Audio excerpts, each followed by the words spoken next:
Greetings everyone and thank you for returning to the channel.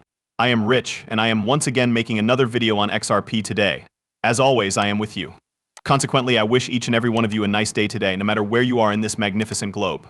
This is going to be a discussion on XRP. In addition, I have to begin with this. Therefore, Gary Gensler has stated that he would not commit to changing the rule created by the SEC that prohibits highly regulated financial institutions from holding Bitcoin and other cryptocurrencies. Put your ears to it.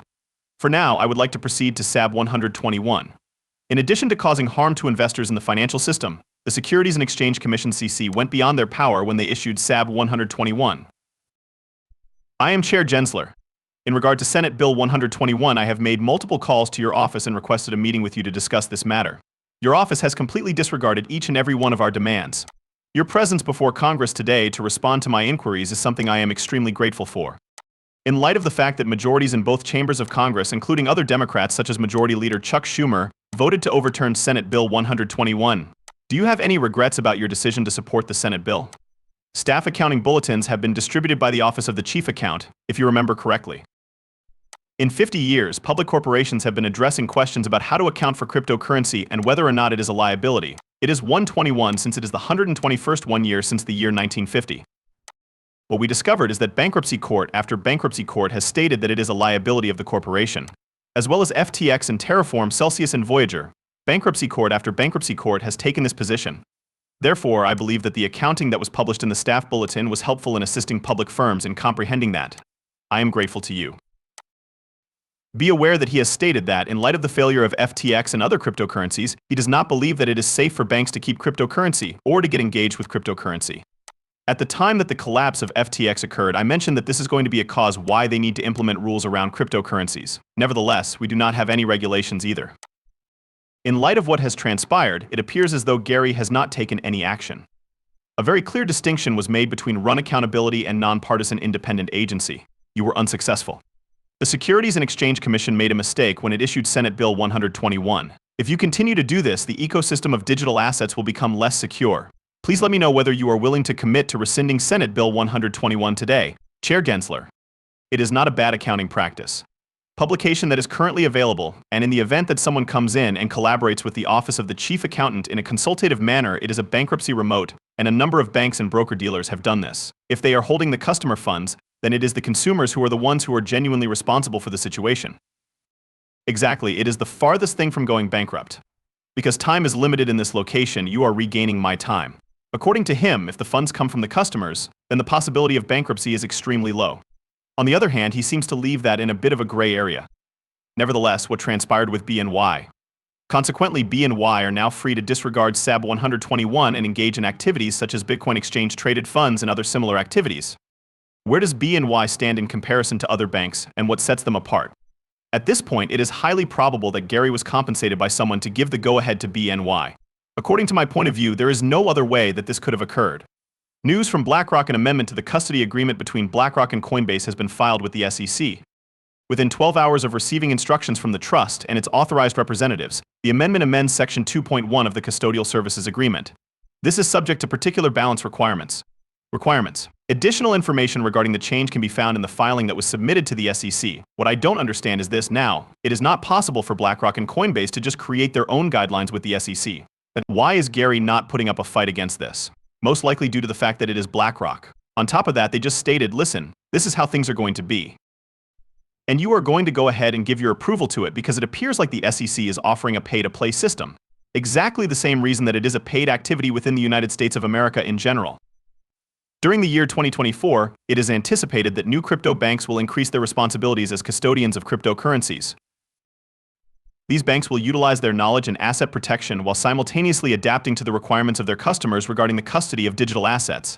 To tell you the truth, the way forward for the banks in the United States is to dive into cryptocurrency. It will make a great deal of fresh opportunities available at the banks. Give it some thought. Although the bank is now able to provide cryptocurrency to its customers, they are still unable to move away from these exchange-traded funds (ETFs). In all honesty, I believe that exchange-traded funds are nothing more than paper Bitcoin. Ethereum for paper transaction. In addition, if exchange-traded funds ETFs for XRP are ever established, it will only be paper XRP. I don't understand why these individuals don't just keep the asset. Why is it necessary for them to own something like an exchange-traded fund ETF? Allow me to take a small step into the world of cryptocurrency. To put it another way, folks need to get their act together and put their money into the genuine asset. In response to Coinbase's plea for clear cryptocurrency regulations, the SEC was questioned by the Third Circuit Court for failing to provide a compelling explanation for its decision. The reason that they do not want to provide clear regulations for cryptocurrencies, even for Coinbase, is because they want to maintain a zone of uncertainty over the matter. Gary has the ability to continue to clamp down on cryptocurrency for as long as it continues to exist in this gray area, and I believe that it is composed of a few politicians. To encourage Gary to move in this direction, it would have been reasonable for the United States of America to have been at the forefront of invention and cryptography by this point. However, we continue to be held back in both of these areas. Now, take a listen to Tom Emmer as he prepares Gary in this footage that lasts for 2 minutes. Put your ears to it. The SEC was in violation of the law. A untruth was told to the court by your attorneys. No one in your leadership here in Washington, D.C. has been held accountable for their actions. That makes sense. It would appear that Washington is continuing with business as usual. Okay, let's switch gears in a very sudden manner. Recently, it has been reported that Vice President Harris has finally stated that if she were to become president, she would establish clear guidelines for the digital asset field. Is this the approach that you take as well, sir? Or do you believe that she is reprimanding you because she believes that you have not done a sufficient job of setting these clear standards over the administration that she oversees? In my opinion, there are laws that are in effect. In the event that Congress takes the initiative to alter them, they will do so. In spite of this, we are implementing the regulations, and there are a great number of persons working in this industry who do not adhere to the laws. My time is being reclaimed. Do you not believe that she is reprimanding you? My time is being reclaimed. You have a litany of court cases, huge confusion in the marketplace, and millions of Americans who are pining for clarity from you. It is quite interesting that you judge your performance in that manner because of all of these things. You have taken use of the agency's enforcement capabilities, and you have even enticed businesses that are willing to comply with you, only to strike them with enforcement actions on the other side. To make matters worse, you have retaliated against companies and individuals who have been before this committee to discuss the next generation of American banking. Furthermore, you have maybe invented the term crypto asset security, which is the worst of all possible outcomes. Not a single instance of this term can be identified in the statute. It was a fabrication on your part. There was never any interpretive advice provided by you on the possible definition of crypto asset security within the confines of your SEC establishment. On the other hand, you have made the broad assertion that you believe the majority of tokens are securities that are derived from crypto assets. You did this, and you would purposefully use this fabricated word as the foundation for your whole enforcement effort over the course of the past 3 years, only for your attorneys to disavow it in a footnote to a court just last week. Your lack of consistency in regard to this matter, sir, has caused this nation to regress. He could not have been a more lawless or historically damaging chairman of the Securities and Exchange Commission.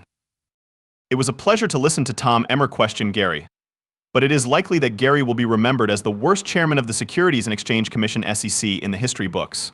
I suppose what I'm trying to say is that I hope Tom Emmer would actually take some kind of action already rather than just ranting at Gary. However, it is wonderful to hear someone put him in his place after he has been repeatedly criticized. Farewell, Howey Test, and welcome to the Ripple test. A headline that was written by Stuart Alderati 4 years after Ripple's chief legal officer made this statement. According to Bloomberg titles, the situation of Ripple is encouraging for other cryptocurrency startups that are fighting the SEC. Ripple, in my opinion, was a victim of the Securities and Exchange Commission. They were obligated to repay all of those legal fees. They were also required to make a payment to the Securities and Exchange Commission (SEC) as part of this settlement. They, however, fought the good fight for the entirety of the cryptocurrency space. In addition, there is no way that this will ever change. To tell you the truth, I believe that Ripple was forced to go through this difficulty because of what XRP is in reality. With regard to the overall financial system, it is the most significant disruptor. This is what the clamoring masses desire. They want payments that are quick, inexpensive, and foolproof. It is as follows that the banks desire. They want it to be incredibly expensive so that they can continue to line their wallets off of all of those fees,